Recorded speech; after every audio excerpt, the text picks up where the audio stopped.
L'hypersensibilité, c'est le sujet dont j'ai envie de vous parler aujourd'hui dans cette nouvelle vidéo. Bonjour à tous, je suis Sonia, je suis médium et thérapeute, mais aussi auteur, et je viens vous proposer cette vidéo pour vous parler donc de l'hypersensibilité. L'hypersensibilité, c'est un sujet dont on parle depuis un certain temps. On arrive à mettre vraiment un comportement, une compréhension derrière ce mot, ou peut-être est justement un mot que l'on a posé sur certains comportements que l'on peut avoir et qui des fois peuvent nous faire défaut dans notre vie, peuvent être lourds à porter ou qui peuvent être facilement stigmatisés par la famille ou l'entourage. Je sais de quoi je parle car je suis hypersensible et que je suis en thérapie au niveau des soins énergétiques, mais aussi de la confiance en soi, mais du développement de la médiumnité des hypersensibles. Des fois, derrière l'hypersensible se cache le haut potentiel ou le zèbre, c'est-à-dire le surdoué, c'est-à-dire des personnes qui ont un intellect supérieur et quelque part une connexion autre avec peut-être les lois de l'univers. Mais je développerai ça en deuxième partie de l'hypersensibilité.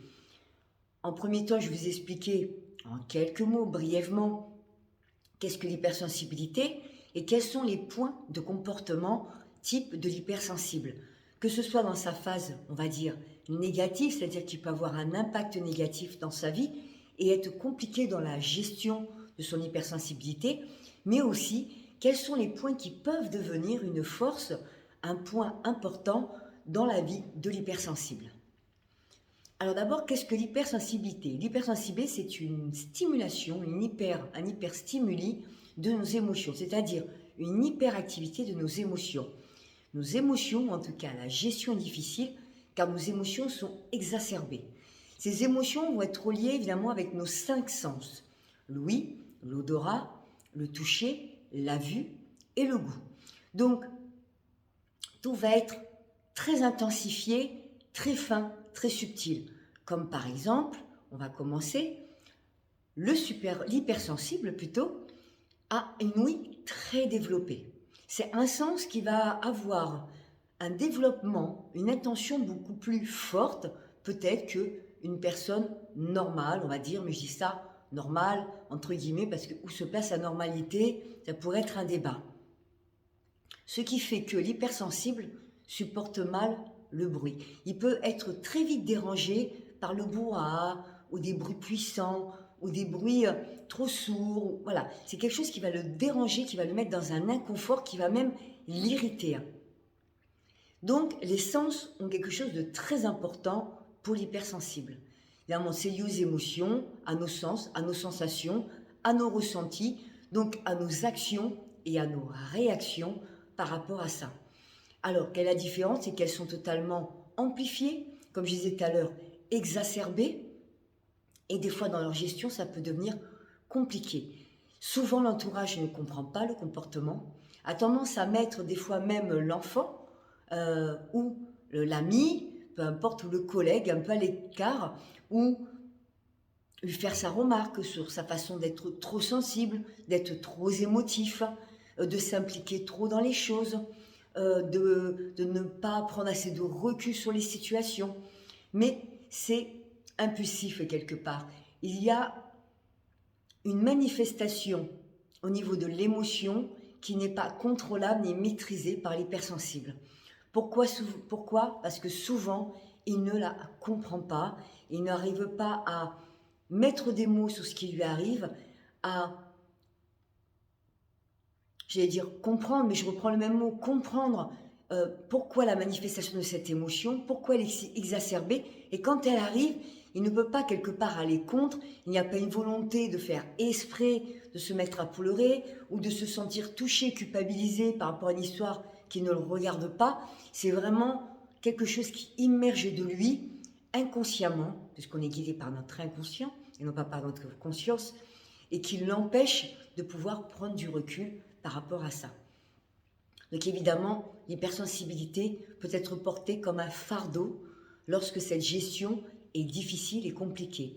Elle conduit même à l'exclusion, à quelque part le rejet par rapport à d'autres, ou même la volonté de s'exclure soi-même parce qu'on va se sentir différent. Alors, quels sont les comportements vraiment significatifs d'un hypersensible? Déjà, il a tendance à vivre dans l'ombre de l'autre, quand il est en couple et même peut-être au niveau de ses parents.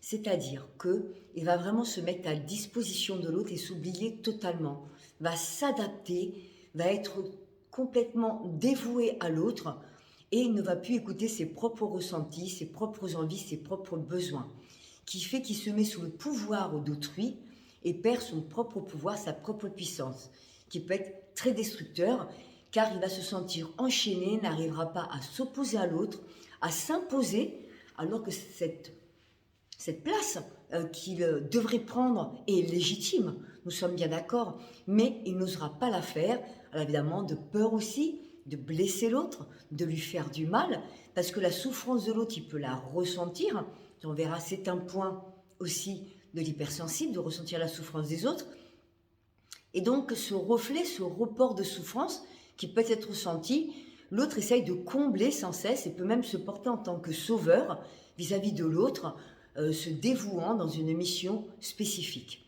Ce qui peut être très lourd, évidemment, et conduire à des relations toxiques et destructives pour l'hypersensible, qui va peut-être des fois, même souvent, être confronté, par exemple, avec une personne, je n'aime pas spécialement ce terme, mais c'est ainsi qu'on l'identifie, donc c'est ainsi que je vais le nommer pour que ce soit compréhensible, mais les pervers narcissiques, qui eux vont chercher justement cette victime, cette hypersensible qui aura tendance à se placer sous son autorité instinctivement par son hypersensibilité et donc qui pourra manipuler. Évidemment, l'hypersensibilité des fois est très forte lorsqu'en plus on est indépendant affectif, donc tout ça va être très exacerbé dans la relation. Ensuite, l'hypersensible, en deuxième point, est très exigeant avec lui-même, voire même dans un contexte de perfection. Il va à chaque fois essayer de faire du mieux qu'il peut et il ne sera jamais satisfait de lui-même. Il se mettra une pression telle que ça devient toxique pour lui-même, c'est-à-dire il s'intoxifie avec ses propres pensées, sa propre pression, ses propres exigences qu'il a vis-à-vis de lui-même, que ce soit dans ses actions, par exemple au travail qui conduit sur burn-out, mais aussi dans sa famille, donc répondre à l'exigence de ses parents, et du coup peut-être oublier ses propres choix de vie, se mettre évidemment sous la coupe, comme vous êtes dans une relation, mais ça va être quelque chose qui va être très lourd et qui peut amener vraiment à une fatigue, un épuisement mental très fort et même énergétique. Évidemment, de sans cesse essayer de faire bien, de refaire, de ne pas être satisfait, vous met dans une vibration négative. Évidemment, c'est très énergivore, ça vous pompe votre énergie vitale, mais pas dans un côté positif, mais dans un côté négatif. Et vous manquez aussi de vous ressourcer, puisque vous ne répondez pas à vos besoins réels, vous répondez aux besoins des autres par rapport à une manifestation qui peut se faire d'être parfait, d'être bien, et donc d'être aimé, d'être reconnu et d'être accepté. Ensuite, l'hypersensible, évidemment, je l'ai un peu dit dans ma présentation, il est émotif, donc il ne gère pas ses émotions, de tristesse, de joie, d'inquiétude, tout est très fort, peut même aller jusqu'à des crises de panique, de peur panique, des pleurs pour des situations qui paraissent peut-être futiles pour d'autres, mais tout va être exprimé de manière très puissante, très exacerbée, ce qui peut paraître ridicule aux yeux des autres, qui peut paraître très sexy, excessif. Ils peuvent même penser que peut-être nous le faisons exprès de nous comporter de cette manière pour nous faire remarquer, alors que non, il y a une réelle souffrance, un réel ressenti derrière. Ensuite, en troisième point, l'hypersensible est solitaire. Alors il est solitaire volontairement et en même temps, il se sent rejeté par les autres. Pourquoi? Et c'est le quatrième point important, il se sent différent. Évidemment, de cette hypersensibilité, de cette émotivité exacerbée, il est de suite stigmatisé par les autres. Cela peut commencer à l'école, enfant. Cela peut être d'autant plus difficile, par exemple, pour un garçon, avec cette image de l'homme, du masculin, qui doit être fort, protecteur, ne pas montrer ses émotions, alors que finalement, tout homme a une part de féminité, donc d'intuition, de ressenti et d'émotivité.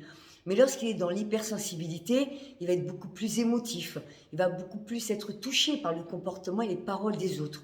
Donc il peut facilement se sentir humilié, rejeté par les autres à l'école ou après dans le contexte professionnel ou même familial auprès de ses frères et sœurs, parce que un grand frère ou une grande sœur qui peut se moquer de lui parce qu'il pleure, t'es une femmelette, oh là là, t'arrêtes pas de chialer, des termes, des injonctions qui vont être très puissantes pour l'hypersensible, qui fait qu'il va se refermer sur lui-même au fur et à mesure et devenir très solitaire et vraiment ne pas se sentir à sa place dans sa famille, ne pas se sentir à place dans ce monde tout simplement parce qu'il se sent incompris par rapport à cette hypersensibilité.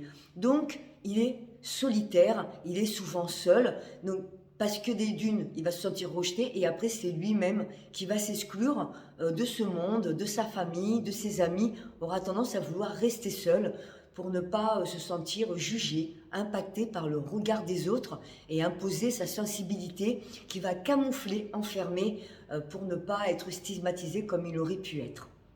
Donc l'hypersensibilité peut être très difficile à accepter. Ensuite, l'hypersensible, donc je disais, se sent différent des autres, mais ça rejoint le fait d'être solitaire. L'hypersensible aussi, sur un point très important, sur lequel on va continuer, le point 5, c'est qu'il est souvent stressé et anxieux. La nouveauté, les choses dont il ne maîtrise pas, les situations qu'il ne peut pas contrôler le mettent dans un état anxiogène, d'inquiétude et de stress, allant jusqu'à des peurs paniques. Il a besoin d'être rassuré, de connaître tous les éléments. Souvent même les hypersensibles, ils vont mettre les choses à leur place, exactement. Ils ont tendance à changer, à ranger plutôt, à organiser, à être très rigoureux, à vouloir que si on a l'habitude que tel objet soit à cette place-là dans la maison, il faudra qu'il reste à cette place-là. Autrement, ça risque de l'angoisser que les choses ne sont pas comme d'habitude.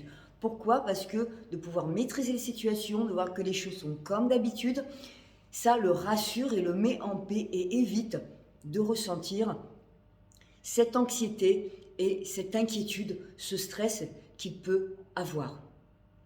Après, le dernier point qu'on va dire négatif vis-à-vis de l'hypersensibilité, c'est ne pas savoir prendre de décision. L'hypersensible a beaucoup de mal à prendre de décision, à se décider, parce que c'est renoncer, c'est abandonner. C'est quelque chose qui est très difficile pour lui d'acter dans ce sens-là, de son hypersensibilité, surtout si en plus d'autres personnes sont autour de lui et vont être concernées par sa décision, il peut, au risque d'avoir peur de faire du mal ou qu'on ne soit pas d'accord avec sa décision, de se sentir rejeté par cette décision, de ne pas la prendre. Il est souvent dans le doute et des fois même il n'ira pas jusqu'au boutisme de son projet parce que si une décision importante doit être prise et qu'il n'arrive pas, que cela le met dans un état de stress et d'angoisse, il préférera renoncer pour ne pas avoir à choisir, à se positionner à travers sa décision.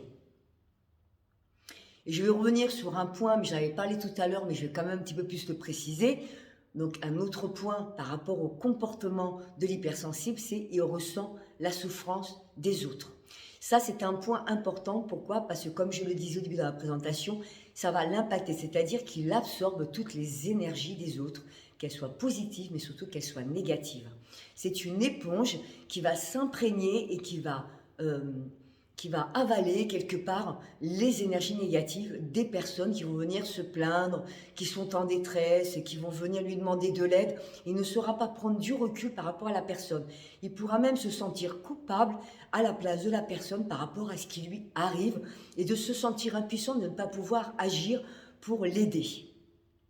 Donc c'est très difficile pour lui de pouvoir gérer ça. Et souvent, il va attirer des personnes à lui qui sont souvent dans une grande détresse et qui vont l'appeler pour déverser tous leurs problèmes, toute leur détresse.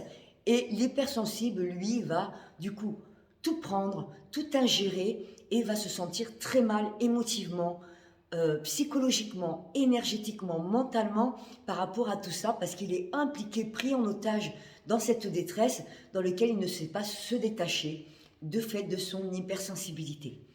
Donc c'est important de prendre du recul et des fois d'apprendre à se détacher des personnes de notre entourage qui peuvent devenir toxiques, même si des fois elles sont de notre famille, pour pouvoir être mieux, surtout ne pas se laisser impacter et apprendre à canaliser pourquoi cette hypersensibilité, d'où elle vient, pourquoi mon émotivité est exacerbée, comment je peux la gérer au niveau de la gestion des émotions. Donc là, ça peut être à travers une thérapie, des soins pour comprendre et pouvoir apaiser. Ça ne changera pas qui vous êtes, mais ça vous permettra de savoir gérer vos émotions, de ne plus être dans le stress, dans l'inquiétude, dans la peur. Du coup, de ne plus avoir peur au contact des autres, d'éviter de vous exclure et aussi de vous protéger, ce qui va éviter de vous impacter négativement dans tous vos corps, donc que ce soit au niveau émotionnel, au niveau psychique, au niveau mental, au niveau physique, au niveau énergétique. Alors après, l'hypersensible n'a pas que des points, on va dire, négatifs. Il a des points positifs et là, ça devient intéressant. C'est que l'hypersensible est très relié avec la subtilité, avec le monde subtil, le monde invisible. Il a une connexion très forte et naturelle avec ce monde-là. Tout le monde a cette connexion. Mais l'hypersensible, c'est comme inné, c'est quelque chose qu'il a, mais souvent il n'en a pas conscience. Donc, c'est ce qui fait qu'il capte toutes les énergies. C'est un clair ressenti déjà de base.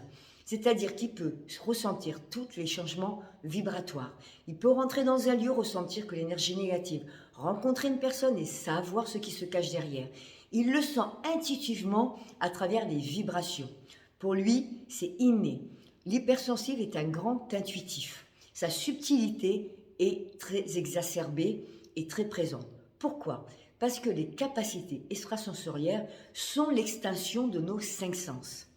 Et l'hypersensibilité, c'est l'hyperstimuli de nos cinq sens. Donc cet hyperstimuli permet finalement d'augmenter les capacités extrasensorielles, leur donne une place prédominante chez l'hypersensible.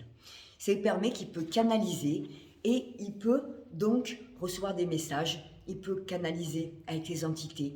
Alors, la problématique, c'est que s'il ne comprend pas son hypersensibilité, s'il ne sait pas que c'est un hypersensible et qu'il a ces messages, il peut en avoir peur automatiquement. Donc c'est pour ça qu'il faut pouvoir comprendre si on a cette hypersensibilité, pouvoir comprendre comment la gérer et après peut-être on peut travailler ça à travers évidemment une thérapie plutôt basée sur l'émotionnel, mais aussi sur la médiumnité, sur les capacités extrasensorielles. Ça va apprendre à maîtriser en fin de compte ces capacités, de les comprendre, savoir comment elles s'expriment et de pouvoir les gérer. Et à ce moment-là, le potentiel va pouvoir se développer, mais dans une forme de sérénité, de plénitude, de paix, et non pas dans le stress, l'inquiétude et la peur. Et à ce moment-là, ce stimuli, cet hyperstimuli des émotions va devenir une force et non plus un fardeau pour l'hypersensible. Ensuite, évidemment, l'hypersensible est un grand créateur. Il a besoin de créer sans cesse et il faut qu'il fasse une activité qui lui permette donc cette potentiel de créativité. Sinon, on va se sentir frustré et ne va pas pouvoir exprimer pleinement qui il est. Un hypersensible qui va être derrière un bureau, ça va être quelque chose de catastrophique. Généralement, les hypersensibles vont aimer travailler dans la peinture, le dessin, ils vont aimer la lecture, la danse, les arts, créer des bijoux. Ça va être vraiment, ils vont s'épanouir à travers la créativité, mais constante. Et nous sommes des créateurs. Donc la créativité est très importante dans nos vies. Il faut l'écouter et l'expérimenter. Et l'hypersensible, c'est vraiment sa voix, c'est la création, quelle qu'elle soit, il a besoin de créer. Ça peut être aussi quelqu'un qui est dans l'informatique et qui crée des sites pour des entrepreneurs ou qui crée des images, qui va créer des icônes, voilà, peu importe ce qu'il va créer, donc ça peut passer par des biais modernes, comme des biais plus artisanaux, sans aucun problème, mais, artisanaux plutôt, mais il faut que ça reste dans un contexte de je crée, j'utilise mon potentiel de création au service. Donc ça, ce sont les points forts de l'hypersensible. Pour moi, l'hypersensible, c'est une grande puissance énergétique. C'est quelqu'un qu'il faut qu'il se découvre et qui apprenne juste à gérer ses émotions pour pouvoir vivre son hypersensibilité comme une grande force. Parce que ça va lui permettre de comprendre beaucoup de choses sur lui-même, sur les autres, et de vivre une vie plus épanouie et moins dans l'exclusion, le rejet et l'émotionnel qui ne sera pas géré. Ça se fait, comme je vous disais, à travers les accompagnements. Mais déjà, faut-il se comprendre, se connaître. Et en tout cas, j'espère qu'à travers cette vidéo et les points que j'ai donnés, ça vous permettra peut-être de vous comprendre et de mettre un mot sur l'hypersensibilité. Peut-être, si ça vous intéresse, n'hésitez pas à me le dire en commentaire.